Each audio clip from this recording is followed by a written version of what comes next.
আসসালামু আলাইকুম ওরহমতুল্লাহি আবরকাতু।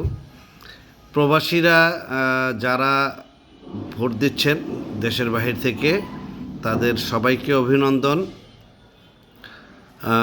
এই সরকার প্রবাসীদের ভোটের যে ব্যবস্থা করছে সেটার জন্য আন্তরিকভাবে মোবারকবাদ এই সরকারকে। এটা একটা বিশাল উদ্যোগ এবং আমাদের রেমিটেন্স যোদ্ধারা সরাসরি সরকার গঠনে ভূমিকা রাখতে পারছে, এই জন্য আল্লাহর শুকরিয়া আদায় করি, আলহামদুলিল্লাহ। এটার পাশাপাশি আরেকটা বিষয় যেটা আমার মনে হয়েছে যে আমাদের বাংলাদেশে যারা এক জায়গার ভোটার আরেক জায়গায় আছে, তারা কোনোভাবেই হয়তো ভোট দিতে যেতে পারবে না তাদের চাকরির প্রয়োজনে বা বাস্তবতার প্রয়োজনে।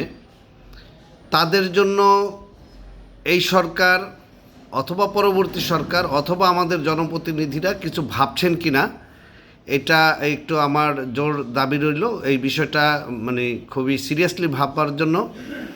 কারণ রেমিটেন্স যোদ্ধারা বাহির থেকে যেমন দেশে পাঠাচ্ছেন, ঠিক তেমনি আমাদের দিনমজুর খেটে খাওয়া মানুষ অথবা যারা ভালো চাকরি করছেন এবং প্রয়োজনের তাগিদে তারা ভিন্ন জায়গায় গিয়ে চাকরি করছেন বা বাস্তবতার কারণে দূরে আছেন, ভোট দেওয়ার কোনো সুযোগই নাই, তাদেরকে যদি আমরা ভোটের আওতায় আনতে পারতাম মনে হয় ভালো হবে। ভবিষ্যতে আমরা যারা জনপ্রতিনিধি থাকবে অথবা যারা আমাদের পলিসি